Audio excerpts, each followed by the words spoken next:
기득권자와 싸우지 않으면 적폐 청산과 공정사회 건설은 불가능합니다.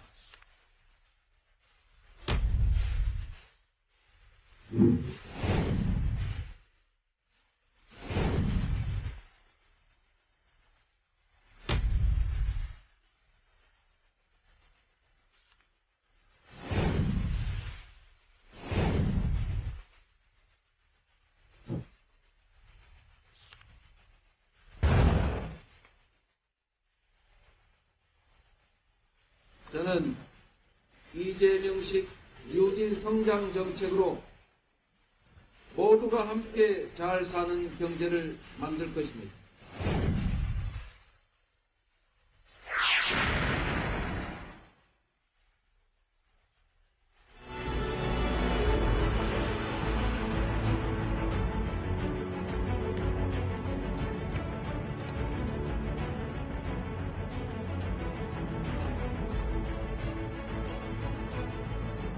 국민 여러분, 이재명입니다.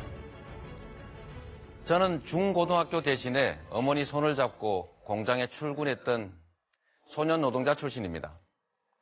그래서 모든 사람이 공정하게 기회를 누리고 공평한 세상에서 억울함이 없이 살아가는 그런 나라를 원했습니다. 그래서 사법고시를 합격하고도 판검사 대신에 인권변호사를 선택했고 시민운동가로 또 성남시장으로서 치열하게 우리 사회 구태 기득권과 싸웠습니다. 정부의 방해에도 불구하고 복지 성남을 만들었고, 그리고 우리 시민들이 자랑하는 성남시를 만들었습니다. 공정한 나라를 원하십니까? 그러면 이재명입니다. 약속을 지키는 정치인을 원하십니까? 공약 이행률 96%의 이재명입니다. 청렴 강직한 대통령을 원하십니까? 친인척 비리를 막기 위해서 형제간의 의절도 마다하지 않았던 불의와 싸웠던 이재명에게 맡겨주십시오. 약속을 지키는 대통령을 원하십니까? 저는 약속을 지켰습니다. 그리고 능력 있는 대통령을 원하십니까? 그렇다면 이재명입니다. 저는 모라토리엄을 극복하고 정부 방해를 뚫고 복지 성남을 만들어낸 능력을 갖고 있습니다. 감사합니다. 네, 지금까지 이재명 시장의 모두 발언을 잘 들어봤습니다. 오늘도 보다 깊이 있고 전문적인 검증을 위해 특별히 두 분의 학자를 검증위원으로 모셨습니다. 국민대학의 홍성골 교수 그리고 연세대학 김호기 교수 나오셨습니다. 자, 우선 그 이재명 시장께서 야권 연합 정권을 만들자. 야권 연합 정권은 역사적 책무다. 이렇게 여러 차례 강조를 하셨어요. 그러나 안타깝게도 여권 못지않게 지금 야권도 통합보다는 분열 양상으로 가고 있지 않습니까? 네. 이 야권 연합 정부 실제로 가능하겠습니까? 가능성 여부는 다음 문제고 해야 되느냐가 문제겠습니다. 만약에 민주당 혼자 싸우게 된다면 집권의 가능성이 그만큼 낮아지고 또 집권한 후에도 소수 정치 세력이 되기 때문에 실제로 국정개혁을 제대로 해낼 수가 없을 겁니다. 국민들 입장에서는 국민의당이든 민주당이든 큰 차이가 없습니다. 그렇기 때문에 야권이 모두 힘을 합쳐서 오늘의 이 대한민국의 위기를 만들어낸 이 적폐 세력들과 싸워서 청산을 하고 집권의 가능성을 높이고 그리고 국정 동력을 확보해서 유능한 진보라는 것을 꼭 보여줘야 합니다. 어렵기 때문에 해야 되는 일입니다. 쉽다면 누가 그걸 과제라고 하겠습니까? 그래서 저는 무슨 수를 써서라도 야권 통합 안 된다면 야권 연대를 반드시 이루어서 안정적인 집권 세력을 만들고 또 그걸 통해서 국민이 원하는 공정한 나라를 만들어 나갈 생각입니다. 네, 자 먼저 김호기 교수. 예, 야권 연합정부라고 하면 그러면 예. 구체적으로 그 방법론은 어떠한 것이겠습니까? 좀 구체적으로 말씀드리자면 그 더불어민주당, 지금 국민의당, 정의당이 있는데요. 이 각 정당들은 이 자기의 독자적인 대통령 후보를 선출할 것입니다. 그러면 이 시장께서 말씀하시는 것이 후보 단일화를 말씀하시는 건지 아니면 그거보다도 좀 더 깊은 어떤 뭐 정책적 그런 뭐 이 연대까지를 네. 포함하시는 것인지 말씀해 주시기 바랍니다. 저는 그래서 결선 투표를 좀 도입할 필요가 있다고 보는 것이고 결선 투표를 통해서 자연스럽게 야권이 하나의 후보로 아마 정리될 수 있을 겁니다. 그렇기 때문에 그 제도를 도입하고 그걸 기초로 해가지고 이제 민주당 또 국민의당, 정의당 또 다른 정치 세력들이 연합을 해서 1등 후보가 예를 들면 대통령을 맡게 되니까 다른 진영들이 어떤 역할을 맡는다는 합의를 하고 연합 정권을 만들어서 예를 들면 우리가 이긴 후에는 각자 맡은 역할을 해 나가는 것입니다. 잠깐 짧게 드리겠습니다. 그 결선 투표제에 대해서는 헌법학자와 정치학자들 사이에 의견이 좀 엇갈리는 것으로 알고 있습니다. 우리 이 시장께서는 변호사이시기 때문에 법에 대해서 잘 알고 계실 텐데요. 네. 어떻게 생각하시는지요? 그건 약간의 논란이 있기는 합니다만 국회에서 정치권이 합의를 하고 또 국민들 다수가 원한다면 그 문제는 좀 논란은 충분히 극복할 수 있다고 생각합니다. 제가 좀 말씀을 드리죠. 지금 말씀하시는 범야권 연합정부라고 하는 것이 지금 들어보니까 사실은 그동안에 야권이 계속 해왔던 사실상의 후보 단일화 혹은 야권 연대와 별 차이가 없어 보이네요. 네. 방법론만 조금 차이 있는 거죠. 그렇습니다. 사실은. 예. 야권은 기본적으로 국민은 야권 전체 통합을 원하고 그게 안 된다면은 연대라도 하기를 원하고 그래도 안 된다면 마지막 후보라도 단일화해라라고 하는 게 국민의 뜻이라고 생각합니다. 네. 어렵지요. 어렵긴 하지만 역할 분담을 적절히 하고 상호 간의 신뢰가 쌓인다면 특히 후보들 사이에 크게 이 적대감이 없는 후보가 선출이 된다면 저 같은 사람이 된다면 뭐 저는 충분히 야권 단일화 할 수 있다고 생각합니다. 네, 그래서 제가 좀 추가 질문을 드리면 사실은 이번에 야권 연대 혹은 이 단일화가 어려운 이유는 과거에는 늘 그렇게 해왔잖아요. 근데 항상 졌습니다. 사실은 결과가. 그런데 이번에 야권 연대가 어려운 이유는 문재인 이 전 대표가 워낙 강하게 앞서 나가기 때문에 야권 연대가 어려운 거 아닙니까? 사실은 그 전에 야권 연대가 그렇게 사실은 비판을 받았던 이유는 정책이나 가치 혹은 입장이 서로 다른 이 정치 세력이 그냥 이유불문하고 우리 이기기 위해서 합치자 이랬기 때문에 그런 거거든요. 근데 지금 똑같이 지금 이재명 시장님께서는 똑같은 걸 요구하는 거 아닌가요?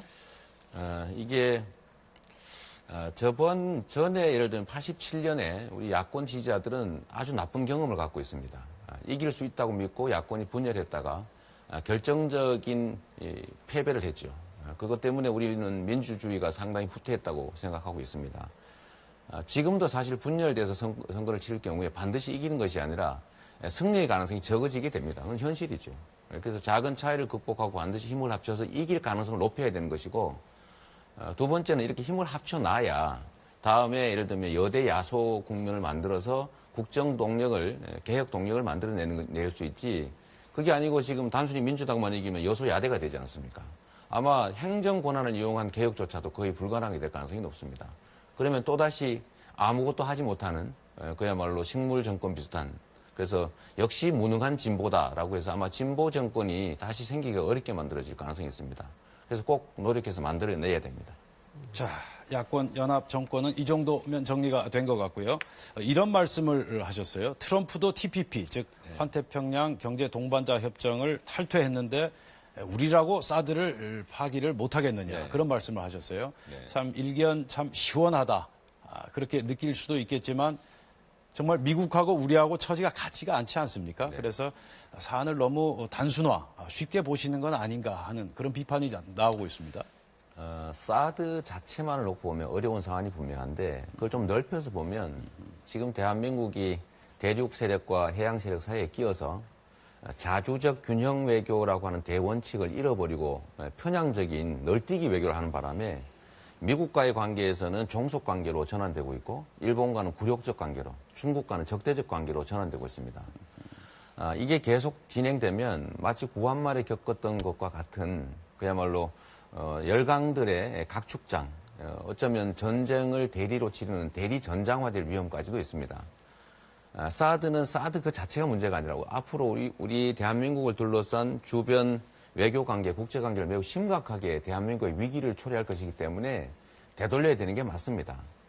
다만 이거와 관련해서는 미국이라고 하는 거대한 세력이 있는데 과연 그 합의를 뒤집을 수 있겠느냐라고 말하지만 제가 분명하게 말씀드릴 수 있는 것은 필요한 일이면 해야 되고 어려운 일이기 때문에 대통령을 뽑아서 권력을 주고 맡긴 겁니다. 지금 필리핀 같은 경우도 예를 들면 미국과 70년 우방이었지만 그런 관계들을 좀 벗어나서 중국과 관계 개선을 하다 보니까 미국이 필리핀한테 매달리는 형국이 되고 있습니다. 우리도 이 반도 국가, 즉 주변 강대국이 끼어있는 약소 국가라고 하는 입장을 위기 요인으로만 만들지 말고 우리가 주체적으로 기회 요인으로 만들면 미국의 요구를 다른 강대국을 이용해서 거절할 수도 있고 우리가 필요한 것들을 다른 강대국을 이용해서 얻을 수도 있는 것이죠. 그래서 이 악순환을 막기 위해서 사드는 반드시 처리해야 되고 그러나 그것이 미국과 이미 합의된 것이니까 어렵다라고 하지 않습니까?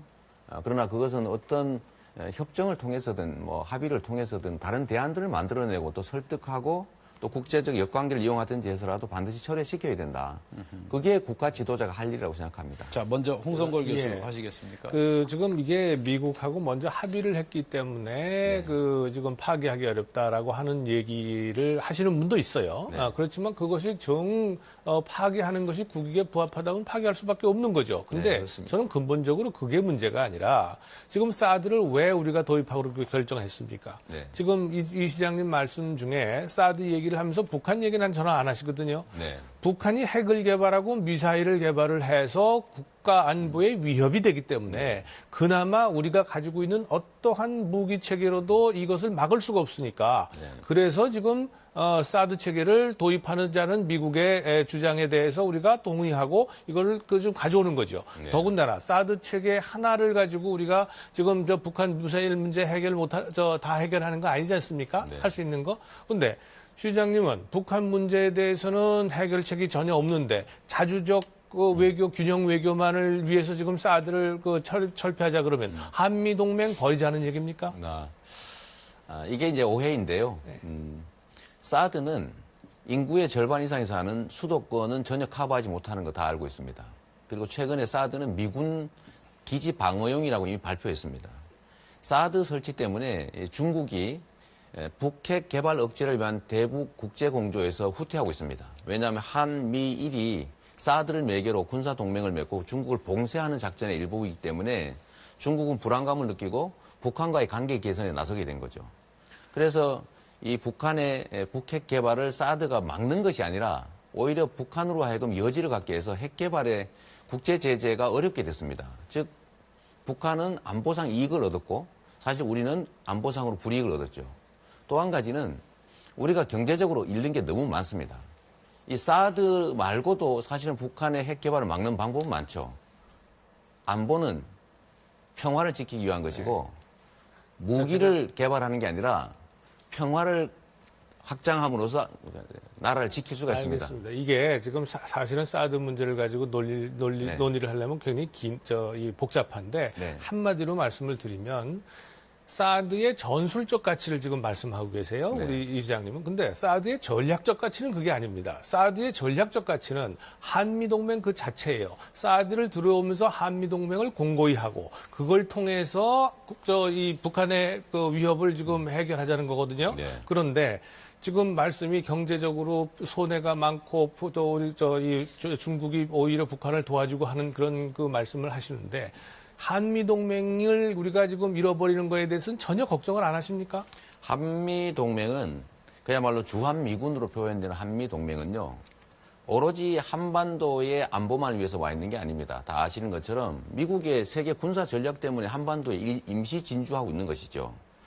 그러면 미국의 요구를 들어주는 것이 한미 관계를 발전시키는 거라고 하면 앞으로 그러면 트럼프 대통령이 요구하는 바대로 지금 안 그래도 독일은 18%, 일본은 50%, 우리는 77%의 엄청난 주둔비를 부담하고 있는데 여기다 2배를 더 내라는 요구를 하고 있지 않습니까?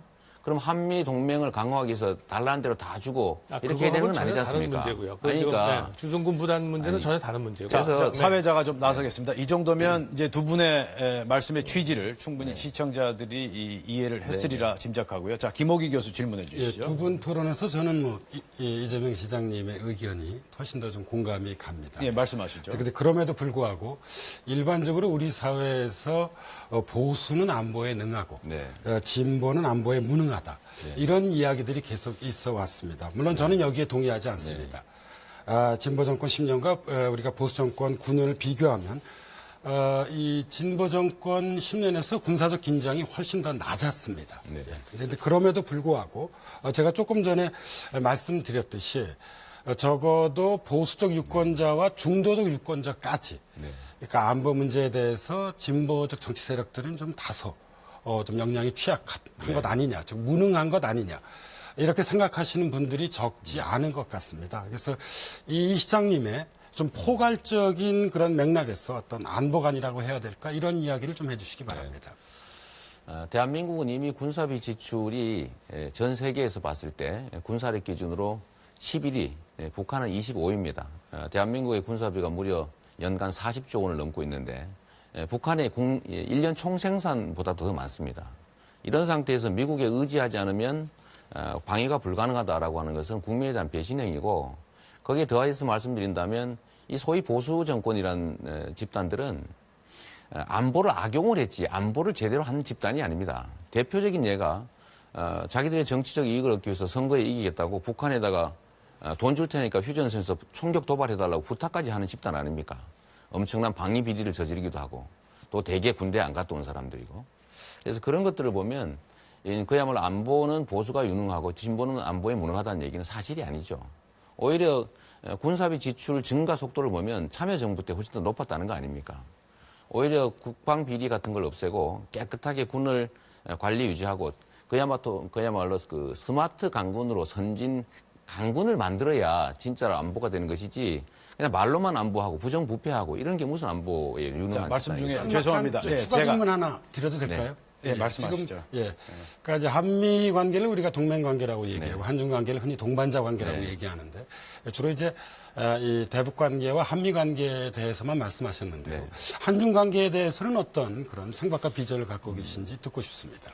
그야말로 지금까지 추진해 왔던 대로 노태우 대통령 이래로 추구해왔던 정책이 있지 않습니까?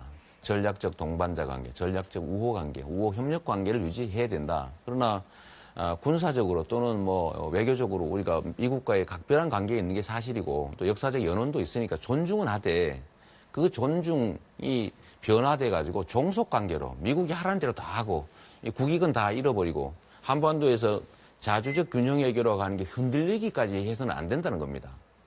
제가 조금 추가 질문 죄송합니다. 저도 좀 질문을 하고 싶어서요. 네. 자, 이재명 시장께서는 주한미군 문제 네. 그리고 사드 배치 이런 문제에 대해서는 이제 상당한 우려와 함께 이제 붕괴감까지 피력을 하시는데 자, 북한 핵 문제에 대해서는 어떤 우려와 어떤 스탠스를 자, 이 북한 핵 문제 어떻게 해결해야 되고 어느 정도 심각한 거라고 생각하세요? 북한 핵 문제는 한반도의 안정을 저해하는 그리고 이 우리 대한민국의 안보를 위협하는 정말로 심각한 문제입니다. 반드시 비핵화로 핵 폐기로 가야 됩니다. 근데 문제는 핵 폐기를 해야 되는데 그게 일방적으로 지금까지 했던 것처럼 제재 압박 일변도의 강경책만으로 가능하냐? 사실 제재 압박 일변도의 정책을 폈던 10년 동안에 핵 개발 속도는 더 빨라졌습니다. 그래서 이 점을 우리가 객관적으로 인정을 하고 대화와 협상이라고 하는 온건 정책도 동시에 같이 써야죠. 왜 두 가지 좋은 정책들이 있는데 이걸 융통성 있게 구사하지 않고 오로지 제재 일변도, 강경책 일변도만 하느냐. 우리가 외교 정책, 대북 정책을 하는 제일 큰 이유는 사실은 전쟁을 겪지 않고 평화적으로 안전하게 살자는 거 아닙니까? 그러면 두들겨 패는 게 능사였으면 좋겠지만 그게 잘 안 됐으니까 이제는 북한으로 하여금 정책 전환을 할 수 있도록 저는 대화, 협상이라고 하는 새로운 정책도 좀 추가해야 된다라고 생각합니다. 네, 말씀 잘 들었습니다. 자, 지금 안보 문제 계속 말씀 나누고 싶지만 이제 저희가 또 하나만 주어진 좀 명확하게 우리 구분할 필요가 있습니다. 제가 아까 좀 말씀하시는 중에 이 소위 보수 세력은 안보를 악용만 했지 안보를 지키지 않았다, 지키지 못했다라고 했거든요. 그러면 하셨는데 이 군에 있어서의 예를 들어서 방산 비리가 보수 정권에만 있었고 진보 정권에는 없었습니까? 그게 첫째 질문이고요. 두 번째는 자, 북한이 제재 일변도로 해서 압박을 했더니 핵실험을 하고 더 했다라고 하는데 최초의 핵실험, 핵개발, 미사일 개발은 전부 다 진보 정권 이후에 나왔습니다. 그 전에는 안 나왔어요. 그리고 핵개발이 가속화되는 것은 일단 개발을 해놓은 상태에서 추가적인 핵실험을 하기 때문에 이게 가속화되는 것이지 지금 말씀하시는 것처럼 보수 정권들이 잘못했고 압박을 했기 때문에 가속화된 게 아니란 말이에요. 자, 홍 근데 교수님, 거기에 대해서 자, 뭐라고 여기까지 하시겠어요? 해주시고 저 네. 짧게 좀 답변을 네. 해주시면 감사하겠습니다. 저는 그렇게 생각하지 않습니다. 이게 정책이란 다양하게 융통성 있게 구사를 해야지 감정을 가지고 개성공단을 일방적으로 갑자기 폐쇄해버린다든지 남북 대화 채널까지 끊는다든지 이런 방식의 과격한 조치로는 북한 문제를 제대로 해결할 수가 없습니다. 그게 꼭 감정적으로 한 정책이라고 보십니까? 여기까지 하도록 하죠. 자, 이제 분위기가 지금 많이 달아오르고 있는데 좀 분위기를 바꾸도록 하겠습니다. 자, 그럼 본격적으로 집중 검증 시간을 가져보도록 하겠습니다.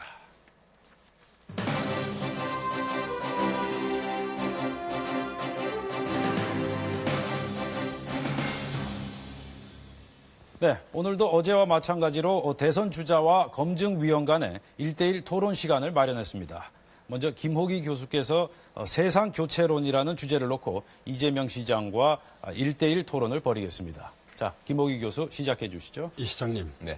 보수 진보의 관점이 아니라 국민적 관점에서 질문을 드리는 네, 것이고요.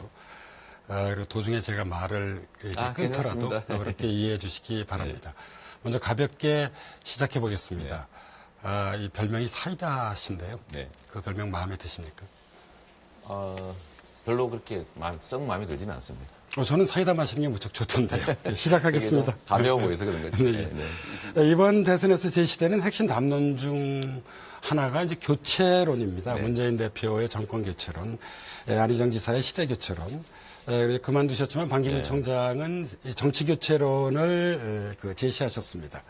일각에서 이제 이 시장님을 이제 기득권 교체론이라고 이야기를 하지만 최근에는 이제 세상 교체론이라는 말을 많이 쓰시고 좋아하시는 것으로 보입니다. 세상 교체론의 담긴 의미는 무엇인지요? 껍데기를 바꿔도 알맹이가 바뀌지 않으면 실제 결과가 별로 바람직하지 않죠. 지금 권력 담당자 또는 권력 담당 세력을 바꾼다고 해도 그 뿌리에 해당되는 기득권들을 교체해내지 않으면 실제로 세상 사람들의 삶은 바뀌지 않을 겁니다. 권력을 담당하는 사람은 바뀌었다고 해도 이 불공정하고 또 불평등한 이 격차가 엄청난 이 사회는 바뀌지 않을 거기 때문에 내용을 바꿔야 된다는 것이고 또 내용을 바꾸는 데서 가장 중요한 것은 우리 사회를 실제로 지배하고 있는 경제 권력, 그 중에서도 소위 재벌 가문들의 이 부당한 횡포들을 제지할 수 있어야 됩니다. 그런데 만약에 이 교체되는 권력이 그 재벌 권력들과 싸울 수 없거나 또는 싸울 의지가 없거나 그 자체들을 실질적으로 교체할 의지가 없다면 실제로 거의 바뀌는 건 없을 거라는 거죠. 그럼 재벌 말고 다른 기득권 세력은 어떤 집단들이 있을까요? 제일 중요한 것은 역시 부패 정치 세력들이겠죠.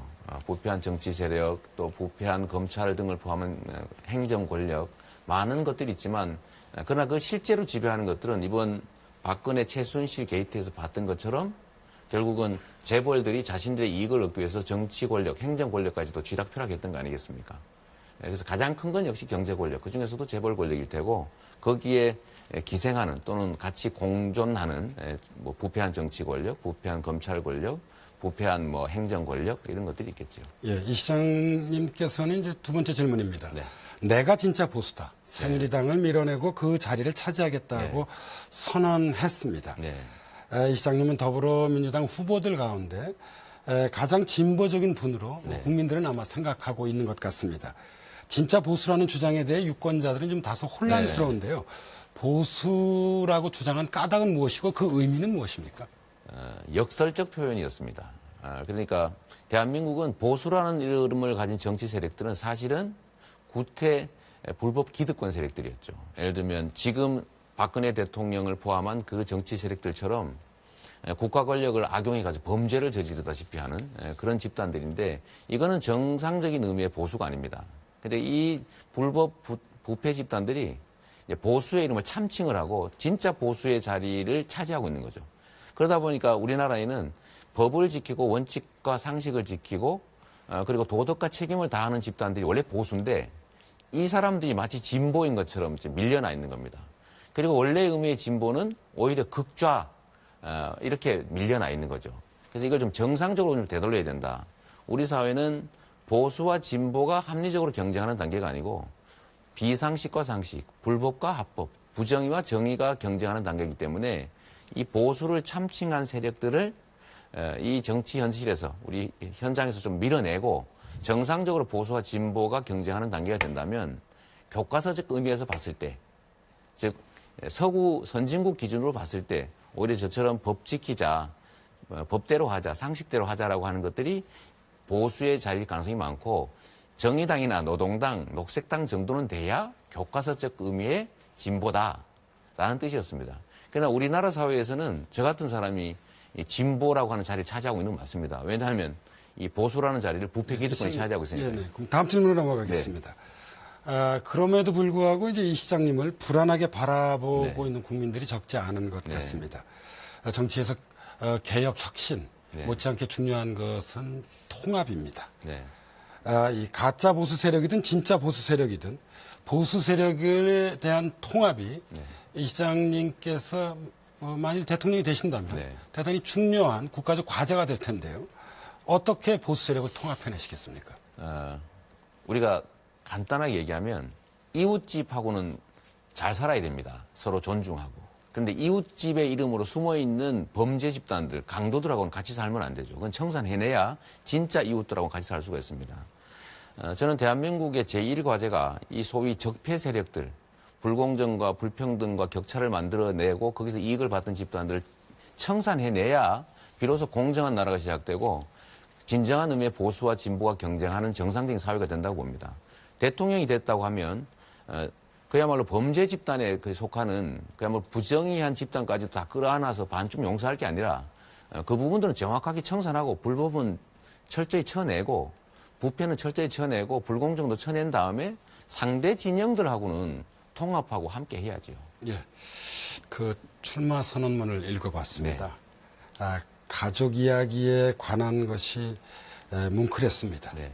특히 어머니와 아버지, 여동생에 관한 이 그 이야기는 저를 이제 울컥하게 만들기도 했습니다.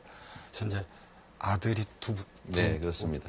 있죠. 네, 예. 그 아이들에게 이제 오늘 제가 던지는 질문의 주제는 세상 교체입니다.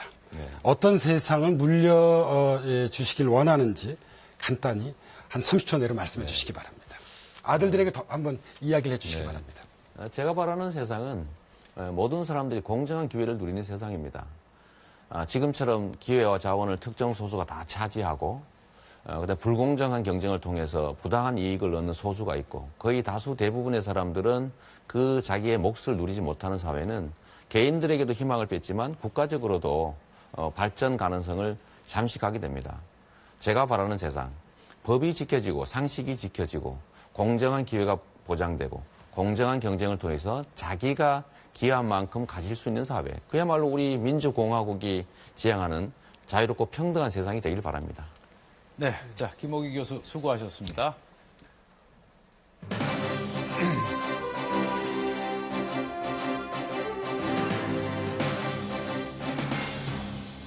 자, 이번엔 홍성걸 교수님 차례죠. 자, 홍성걸 교수님께서 이재명 시장의 파퓰리즘을 소재로 1대1 토론을 벌이도록 하겠습니다. 네, 뭐 시장님 좀 힘드시지요. 계속 아닙니다. 질문 받고 괜찮습니다. 좀 네. 아마 그러실 텐데 가벼운 이 워밍업 질문부터 좀. 네. 시장님 개인 스토리 봤습니다. 뭐 어려운 시절. 저 오리엔트식의 그 중학교 제가 입학할 때 73년도에 처음으로 선물 받아서 아주 기분 좋았던 기억이 납니다. 그런데 말이죠. 시장님처럼 그렇게 어려운 분들이 이렇게 이제 그 노력을 해서 시장이 되고 또 대선까지 출마할 수 있다. 이런 정도 나라라면 꽤 공정하고 살만한 나라 아닐까요? 네. 그러나 이걸로는 부족하지요. 네. 부족해서 지금 네, 하신다. 그렇습니다. 네. 그런데 그냥 부족한 것보다도 지금까지 말씀하신 걸 보면 세상에 그 이 보수 세력, 소위 보수로 우리 저 시장님 말씀을 빌린다면 참칭하는 세력들이 되게 전부 다 불평등하고 불공정하고 해서 이걸 다 지금 싸워서 이겨야 된다. 네. 그 굉장히 계급 갈등과 적으로 돌리고 계신단 말이에요. 네. 그건 어떻게 보십니까? 촛불을 들고도 싸웁니다. 네. 기득권자들이 부당한 구조를 통해서 이익을 얻는 비정상 시스템. 뭐 대표적으로 예를 들면 이번에 박근혜 게이트라고 불리는 그런 시스템들도 그들이 스스로 반성해서 고쳐지지는 않습니다. 가만두면 계속 더 나빠지겠죠. 그래서 우리 국민들이 1,000만이 넘게 길거리에 나와서 촛불을 들고 점잖게 싸웠지 않습니까? 그러나 본질은 싸운 것이죠. 항의하고 네. 고치기 위해서 노력하는 것. 그런 끊임없는 싸움들이 있었기 때문에 우리가 민주주의라고 하는 것이 그래도 자리 잡게 됐다는 겁니다. 알겠습니다. 저도 싸웠습니다. 그런 네. 의미에서 본다면. 그런데 저는 그렇다고 해서 그것이 일반적이라고 보지는 않습니다. 대단히 예외적인 현상이었지 일반적이라고 보지 않습니다. 본격적인 질문 좀 들어가겠습니다. 시장님 보통 아마 포퓰리즘 이 대중영합주의라고 비판 많이 받으실 겁니다. 네. 그런데 그 중에 이제 하나가 나중에 우리 얘기하겠습니다만 기본소득제 문제인데 이 재원동원의 방법으로서 제시하신 게 국토보유세라고 하는 것을 네. 주장을 하셨습니다. 그 간단하게 좀 설명을 한번 네. 해주실까요? 예. 제가 그래서 미리 설명을 좀 쉽게 하기 위해서 준비를 해왔습니다. 네, 여기 보여드리겠습니다. 이게 지금 보이실까 모르겠는데 저는 기본소득을 지금 재원을 마련할 때 두 가지 방법을 가지고 있습니다. 첫째는 증세 없이 일단 현재 있는 국가 예산을 조정해서 하는 방법.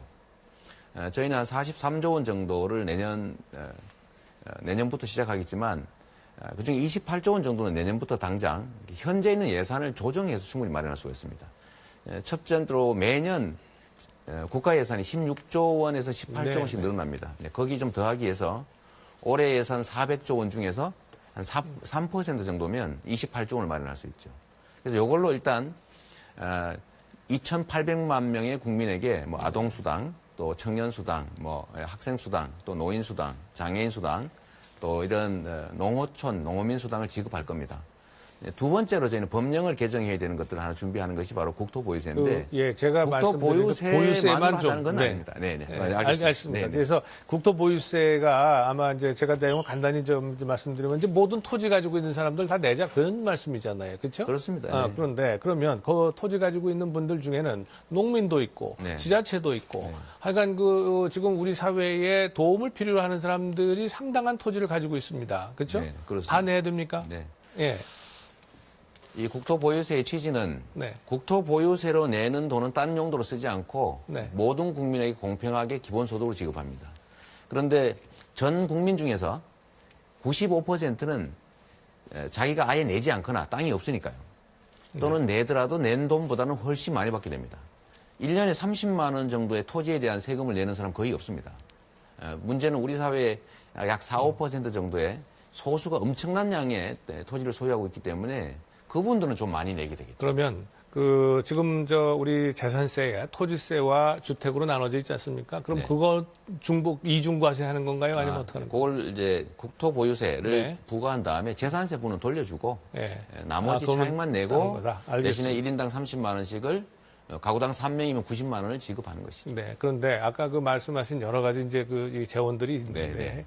이게 지금 앞으로 세금을 낼 수 있는 사람들은 자꾸 줄어들지 않습니까? 네. 인구 구조가 자꾸 줄어드니까. 그리고 우리 국가 채무가 지금 한 640조 가까이 있습니다. 네. 그리고 매년 이게 한 4, 50조가 증가하고 있고요. 네. 지금 이런 상황 속에서 과연 이렇게 지금 말씀하신 게 증세 없이라고 말씀하셨잖아요. 지금 많은 분들, 특히 어제 나온 유승민 후보 같은 경우에는 법인세 올려야 된다. 또 많은 분들 중에는 개인 소득세 올려야 된다, 지금. 이렇게 많이 주장을 하고 계세요. 근데 그거 없이 이거 지금 하시겠다는 거는 이게 좀 지속 가능성이 떨어지는 거 아니냐, 이렇게 말씀드릴 수가 있겠는데.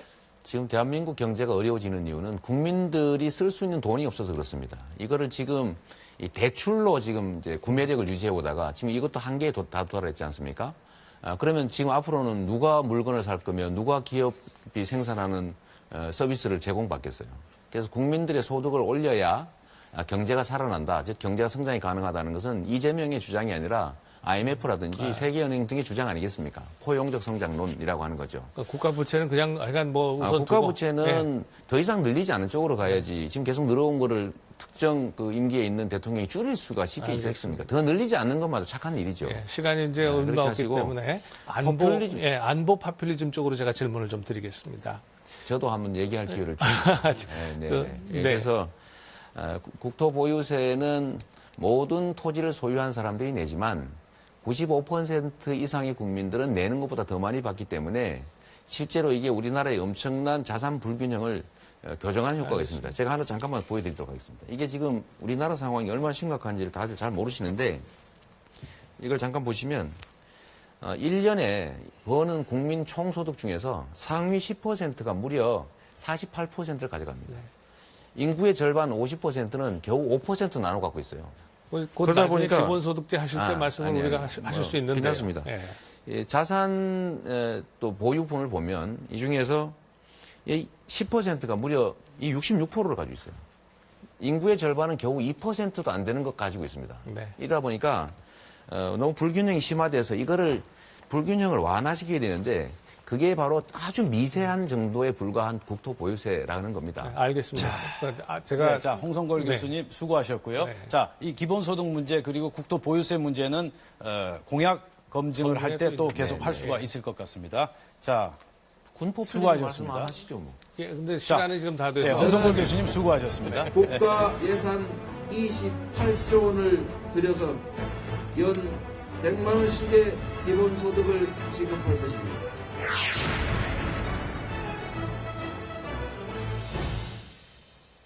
네, 이번엔 공약 검증 순서입니다. 우리 이재명 시장의 대표 공약이라고 할 수 있겠죠.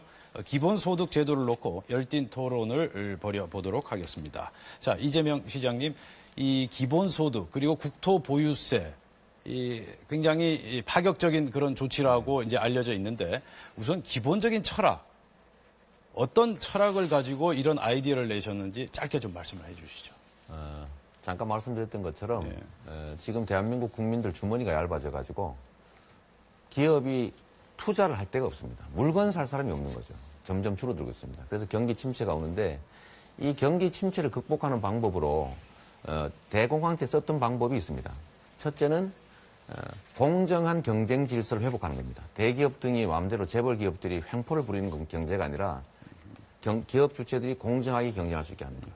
두 번째는 노동자들의 몫을 늘리는 것. 그래서 중산층을 만들어내는 것. 세 번째는 과도한 초과 이익을 얻는 대기업들로 하여금 증세를 해서 이걸로 복지를 확대함으로써 국민들의 구매력을 늘려서 경기 순환을 정상화시키는 것인데 이게 바로 루즈벨트의 뉴딜 정책이죠. 이게 미국의 50년 호황을 만들어 왔습니다. 대한민국도 그런 정책이 필요한 때가 됐는데 네. 특히 최근에 소위 4차 산업혁명 때문에 일자리가 점점 줄어들 수밖에 없는 거고 생산성은 아주 빠르게 발전하기 때문에 네. 우리 구성원들의 최소한의 삶을 국가가 책임져야 된다라고 해서 기본소득 논의가 시작되고 있어서 우리 사회에도 부분적으로 아주 초보적으로 좀 도입하자라는 것입니다. 네. 자, 일단 아이디어는 상당히 파격적이다. 네. 그래서 지금 상당한 주목을 받고 있는데, 자, 문제는 실현 가능성 아니겠습니까? 네. 지금 총 예산 43조 원. 그 중에서 이제 기본소득을 지급할 경우 기본소득에만 지금 28조 원이 네. 우선 돈이 마련이 돼야 돼요. 네. 그런데 시장님께서 이 28조 원을 정부 예산 구조 조정을 통해서 마련을 하겠다. 그렇게 말씀을 하셨는데 정부 예산 구조 조정 이거 말처럼 쉽겠습니까? 쉽지 않지요. 그래서 저 같은 사람이 필요한 겁니다. 제가 성남시 시정을 맡게 됐을 때 무려 6,500억 원의 비공식 부채가 있었습니다. 성남시 예산은 1조 6천억 되지 않았습니다. 그래서 제가 예산 구조조정을 통해서 1년에 1,200억씩 빚을 갚고 모라토리움이라는 걸 졸업했죠. 지방자치단체는 정부보다도 융통성이 더 적습니다. 명백한 사실이죠.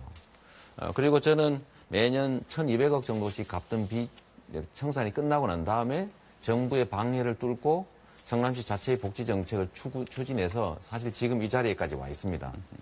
정부는 훨씬 더 쉽습니다. 매년 정부 예산 순증분이 16조에서 18조 원 정도씩 됩니다. 그 신규 사업, 뭐 예를 들면 창조 산업 예산이라든지 무슨 4대강 예산 이런 데 쓰지 않으면 됩니다.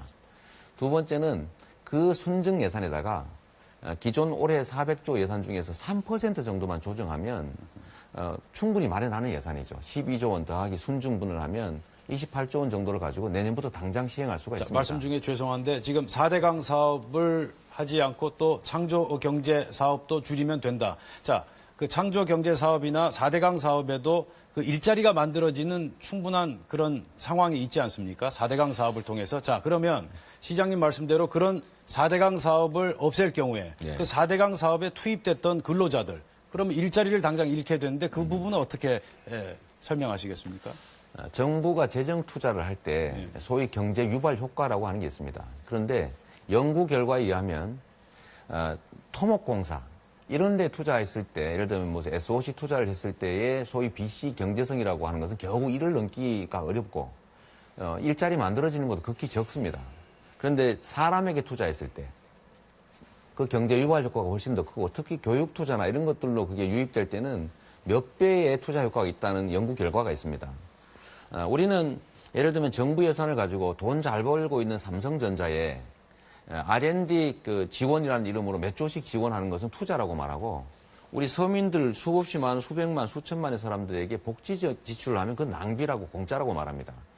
실제로 경제 유발 효과나 일자리 만들어지는 효과를 따지면 사람에게 투자하는 게 훨씬 더 낫다는 게 연구 결과예요. 자, 예, 잘 들었습니다. 자, 말씀하시죠. 네, 기본소득제는 그 제4차 산업혁명이 가져올 일자리 감소를 고려할 때 저는 뭐 불가피한 선택이 될 가능성이 높다고 생각합니다. 따라서 기본적으로 저도 지지를 하고 있습니다만 현실적으로 이것이 얼마나 실현 가능한가는 좀 생각해 볼 수 있는 것 같습니다. 두 가지를 말씀드리겠습니다. 하나는 지난해였죠. 스위스에서 기본소득 규정을 담은 헌법 개정안에 대한 국민투표가 진행이 됐는데 77%가 반대했습니다. 그 까닭은 스위스의 경우에서는 재정 조달이 문제와 세도할 이민자의 우려였습니다. 예, 여기 이제 하나 있고요. 과연 이제 국민들이 얼마나 받아들일 것인가 문제가 있고 또 이 전문적인 연구자들에 따른다고 한다면 제4차 산업혁명을 고려할 때 기본소득이 불가피한 부분이 있지만 이것이 일하려는 사람의 의욕을 줄일 수도 있다라고 하는 그런 반론도 현재 제기되고 있는 상황입니다.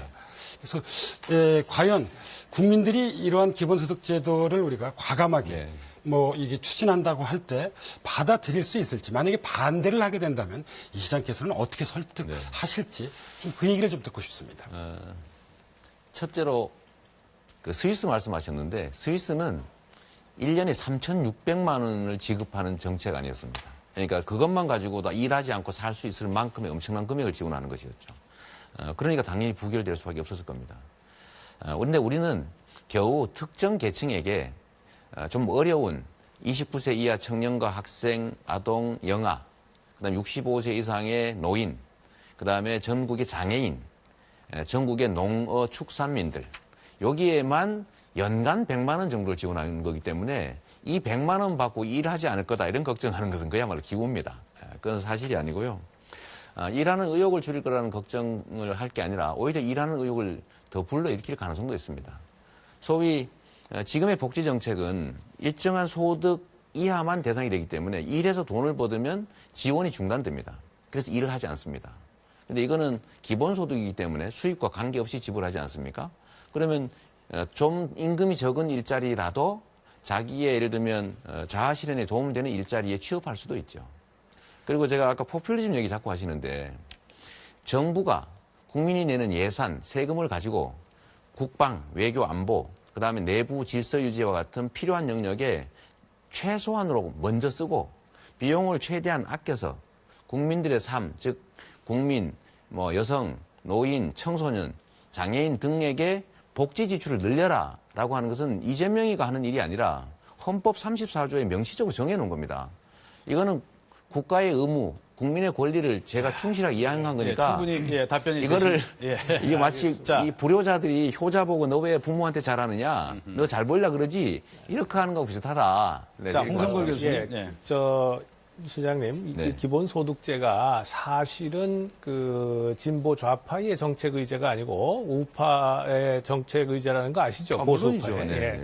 이 사실은 선진국에서 복지제도가 많고 하다 보니까 비용이 굉장히 많이 들어요. 그래서 그렇습니다. 국민들을 좀 이해시키기 위해서 그러는데 기본소득제를 도입을 해가지고 현금을 나눠줌으로써 나머지를 전부 통폐합해가지고 없애는 거 아닙니까? 그런 개념에서 출발한 거예요. 그래서 우리가 기본소득세를 고민한다는 건 저는 굉장히 좋은 생각이라고 봅니다. 그런데 말씀하신 것처럼 1년에 100만 원 돈이에요. 그리고 2,800만 원에 800만 명이 넘는 사람들한테는 나눠주는 겁니다. 네. 자, 이걸 했을 때 송파 세모녀 사건이라든가 혹은 우리 저 사회 복지 사각지대에 있는 분들 이분들한테 우리가 따스한 온기를 보내드릴 수 있을까요? 송파 세모녀는 이 정책이 시행되면 연 300만 원을 받게 됩니다. 월 25만 원씩 받게 되죠. 3명이니까. 그렇죠? 아, 그렇죠. 적은 돈이 예, 아니죠. 예. 두 번째로는 연 300만 원이요? 3명이니까. 예, 그러죠. 세 명이니까. 1인당 100만 원씩 해서. 예, 그렇죠. 적은 돈이 말씀하시죠. 아닙니다. 예. 적은 돈이 아니고 그렇다고 많은 돈도 아니고요. 예. 근데 서민들한테 엄청나게 큰 돈이죠.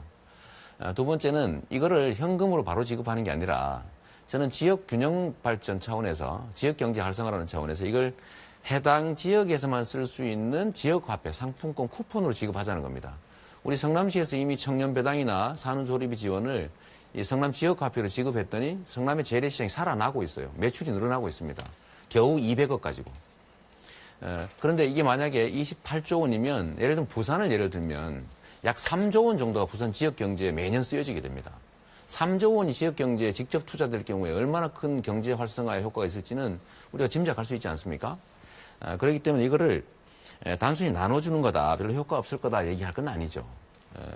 그다음 송파 세모녀 얘기하셨는데 이 사각지대에 대한 예를 들면 지원은 지원대로 해야죠. 지원대로 해야 되지만 우리가 처음이라도 시작하지 않으면 언제 할 수 있습니까? 100만 원 가지고 큰 도움 안 되는 건 사실이지만 그래도 기본소득이라고 하는 걸 우리 사회의 의제로 던지고 또 예를 들면 국토보유세 걷었더니 내가 내는 것보다 다 더 많이 나한테 돌려주는구나. 세금 내는 재미가 있구나라고 하면 조세 저항도 줄어들고 이걸 통해서 소위 중부담 중복지로 갈 수 있죠. 근데 아무 시도도 안 하고 맨날 어려운 사람 지원하자라고 말만 하면 어려운 사람 지원을 하는데 대부분의 지원 못 받는 국민들이 동의할 리가 없지 않습니까? 이걸 소위 복지의 역설이라고 하죠. 복지 정책을 선별적으로 하면 더 나을 것 같지만 실제로는 복지가 개선이 안 된다는 거예요. 그런 이 현실을 부분 제가 인정해야죠. 한번 질문을 좀 드리고 싶습니다. 네.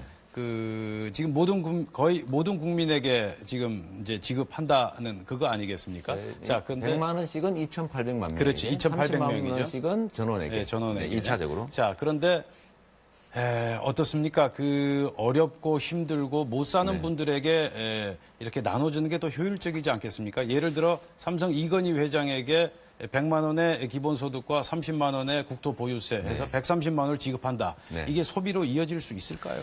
이건희는 대한민국 국민의 아마 10만 분의 1, 100만 분의 1도 안 되는 사람입니다. 그러니까 예를 들었던 특수한 겁니다. 사례인데 제가 성남의 청년배당을 100만 원씩 주는 24세 청년들을 전원 주지 말고 일정 소득 이상이 되는 사람을 골라내자라고 생각을 해봤더니 그 골라내는 돈이 더 많이 듭니다. 그 100만 원 아끼기 위해서 다 전원을 다 조사해야 되지 않습니까? 시스템 다 관리해야 되고 계속 그게 이탈하는지 안 하는지를 계속 관리해야 되는 인력과 장비와 시스템 관리 비용이 훨씬 더 많이 들어요. 그리고 그것보다는 오히려 아까 말씀드렸던 조세 저항을 줄이고 내가 내는 만큼 다 돌려주는구나 하면 조세 저항이 엄청 줄어들지 않습니까? 근데 선별적 복지의 이름으로 계속 복지 정책을 확대해와도 송파 세모녀는 없어지지 않아요.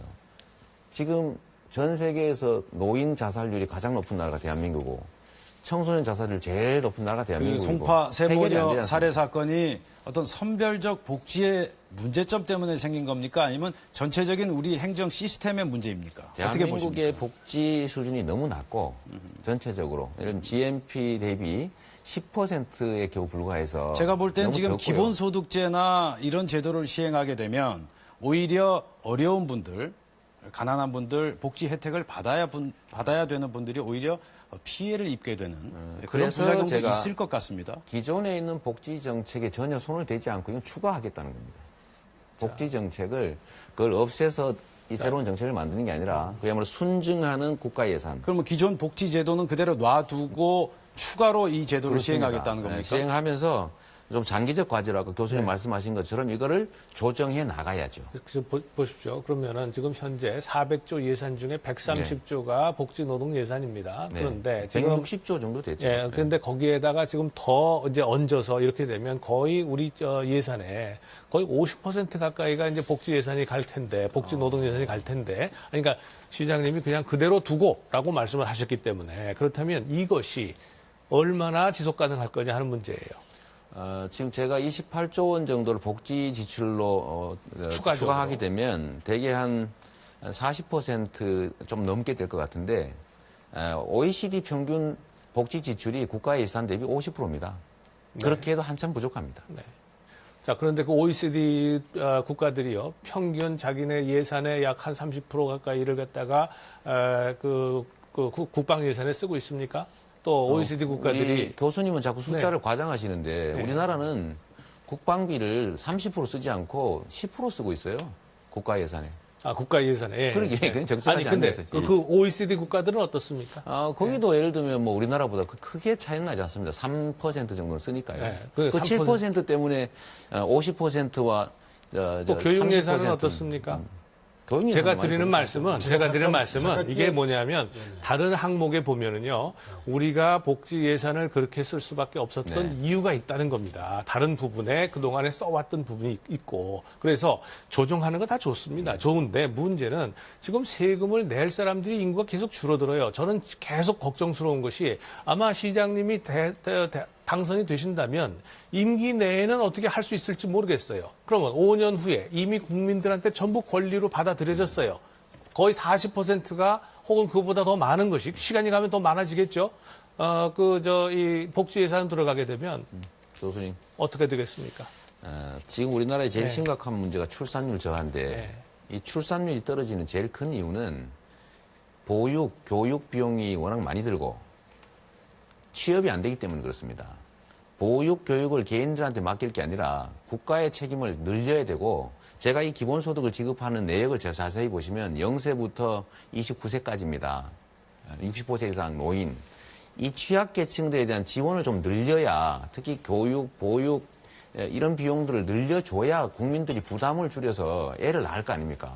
하다못해 아동수당 아니면 보육수당 또 학생수당, 청년수당 이런 걸 주면 그래도 29살까지 그래도 한 3천만 원 국가로부터 지원받는 거예요. 그래서 지원을 받아야 개인의 비용 부담이 줄어들 거 아닙니까? 그래야 애를 낳을 거고 그래야 출산율이 올라갈 거고 그래야 지금 교수님이 걱정하는 그 문제를 해결하지요. 지금처럼 예를 들면 정부 예산을 지출하는 방식이 주로 대기업 중심의 중소기업 쪽보다는 대기업, 노동자를 탄압해서 노동자들 임금 수준을 계속 떨어뜨리고 이런 방식으로 이 국가가 좀 발전할 수 있겠어요. 아니, 국가가 노동자를 탄압해서요. 제가 잠깐 탄압 그러면 김호기 교수께서 잠시 잠깐만 말씀을 끼어들자면요. 이게 제4차 산업혁명과 어떤 이 전체적인 그런 노동시장 변동을 보면 사실 저는 기본소득 도입은 불가피하다고 생각을 하고 있고요. 아까 논의는 보수진보 됩니다. 그런 이제 이 맥락에서 우리 사회에 실현 가능하고 지속 가능한 기본소득 제도를 만들어야죠. 그러니까 이번 대선에서 어떻게 보면 이게 이제 처음으로 의제화된 셈인데요. 사실 이재명 시장이 제시하는 대안은 연 100만 원 정도이기 때문에 시작하자는 겁니다. 시작하자는 그런 어떤 출발점으로서 나름대로 좀 의미가 있는 것 같고요.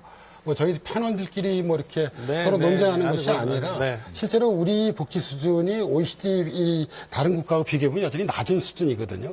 28조 논쟁을 하셔도 나쁘진 않습니다. 끌어올릴 수 그런데 있어요. 지금 안타깝게도 지금 시간이 다 돼가고 있거든요. 그래서 또 우리 다음 기회에 이재명 시장님 모시고 또 토론을 할 수 있는 그런 기회를 마련해 보도록 하겠습니다. 자, 시간이 다 돼서 이재명 시장의 마무리 발언, 마무리 제언을 들어보도록 하겠습니다. 자, 시간은 1분입니다. 기본소득에 관한 건가요? 아니면 어떤 말씀이라도 좋습니다. 이게 다 끝난 건가요? 예, 1분입니다.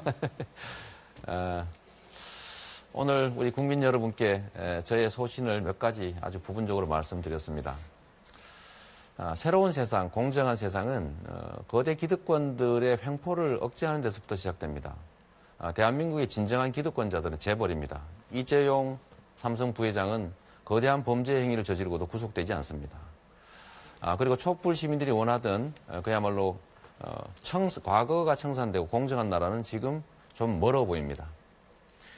그러면 대통령을 정말로 좋은 청렴하고 강직하고 유능한 사람을 뽑아야 비로소 이 나라가 제대로 발전할 수 있습니다. 이 나라의 진정한 기득권자, 재벌로부터 자유로운 유일한 후보, 저 이재명이라고 자부합니다. 평생을 공정사회를 위해서 거대 기득권과 싸워왔습니다. 앞으로도 계속 우리 국민과 함께 싸워나갈 겁니다. 모두가 공정한 기회를 누리고 공평하게 살아갈 수 있는 공정한 나라, 저 이재명이 만들어 보겠습니다. 자, 이재명 시장님 오늘 수고하셨고요. 마지막까지 최선을 다하시길 바라겠습니다. 네, 감사합니다. 자, 여러분 어떻게 보셨습니까? MBC 특집 대선 주자를 검증한다. 오늘은 이재명 시장과 함께했습니다. 내일은 국민의당 안철수 의원입니다. 여러분 감사합니다.